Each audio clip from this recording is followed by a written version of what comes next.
tumefika kwa Formula 1 but wacha tuone na rugby. Alafu kwa rugby. So tuanze kwa Fantasy Premier League. I've already sent how many links? I've sent to Mwas who was SMS'd on 0702. Nimetumia Mwas na Samuel Adio. So nimewatumia code already. You can either use the code or the link. So I've sent you the code on WhatsApp. I've sent Mwas. Ni Mwas ama nani? Ni Mwas. Ni nani huyu? No, Edwin Maina. Nimesha kutumia code. Anasema baadaye anasema ati Kate ana support Chelsea FC. Unajua Kate ni nani? Kate nani? Royal family. Aya. Okay. Unajua Queen alikuwa support team gani? Man U. Queen cannot be associated with Man U. Liverpool. Arsenal. She was an Arsenal fan. Hey, Jambo na pata live. Okay, from Thika Road. Huyo ni CEO Barry Otieno. Barry Otieno. Anasema ametupata live. Allah. Yeah. Barry Otieno anashika. Amerudi ofisi. Anarudi Monday. Ni Monday tunakula mandazi na samosa. Wewe, twende South Korea. Kuna mtu from South Korea. South Korea by the way. Hebu aya, twende South Korea. Nation. Hello Manu, mambo vipi? Vipi bwana? Niko salama sana. Nasikia mnasumbua watu huko Nairobi bwana. Atina bado Tuesday haijafika. Na bado Tuesday haijafika. Bado Tuesday. Kuna amani Nairobi, kimchezo na kimziki. Mtashangaa. Tell us who you are, where you are from and where you're listening. Okay, my name is National Ano, sports journalist and sports content creator. Listening to you live from Seoul, South Korea. Show imeenda international. Hapo sasa. Pitch Fever has gone international. Pitch Fever iko South Korea. Yeah, the DJ inafaa baiwe lunch. Haya, DJ anunuliwa lunch. DJ umambo utabaiwa lunch. In yuan. Inaitwa hiyo currency inaitwa nini? Yuan. In one. Yeah. Korean one. Asante sana bwana. Korean one. So you are international DJ now. Show hiyo mix yako impatikana mpaka Korea. By the way, Korea is what time? It's 4 a.m. It's very late. It's actually like 1 a.m. in the morning. No, 3 minutes to 1 a.m. 3 minutes to 1, 3 minutes to 7 here. So you are 7 hours ahead. Yeah.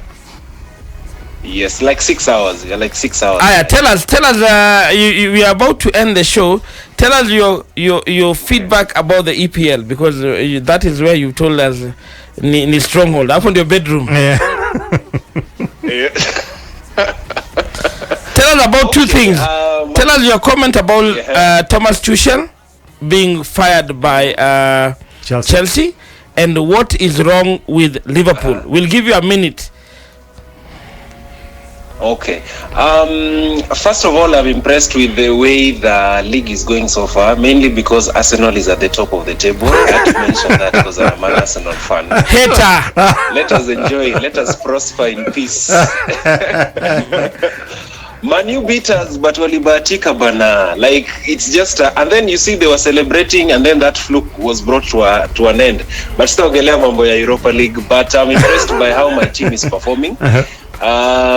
Hiyo ilikuwa ya bahati bana. Sasa unaona wananyorosha kwa Europa League, but I think you guys will invite me to talk about Europa League another time. Sawa. So in terms of the performance of Chelsea and what they did to Thomas Tuchel, I think they should have been a little bit patient with Thomas Tuchel, considering what Tuchel has done for them. I think the problem with Chelsea is they're usually very impatient with their coaches. It's a good thing, but again, it's also a bad thing because ukiangalia mtu kama Frank Lampard, the current progress that Chelsea was experiencing was because of the foundation that Frank Lampard put just before he was fired. And you see, in the middle of that transition and doing a turnaround of the club, they fired Frank Lampard before he was able to implement the idea that he had, and then they brought in Thomas Tuchel. And you can see Thomas Tuchel really struggled with some of the players because he came and found players that Frank Lampard had brought. So hakuwa na understand what actually Frank Lampard wanted to do with the players. Okay. So see, amerushwa kwa hiyo mix, then ameambiwa hii ndio Kenya iko sasa tupatie results na hii kitu. You see, ideally the players when walikuwa hapo, they were not part of the plan that he had. So he had to and then of all that crisis, him trying to understand the club was Roman Abramovich anatoka kama the walianza kuwa na hizo shida za sponsorship, mambo ya pesa. They lost a couple of players and people, you know.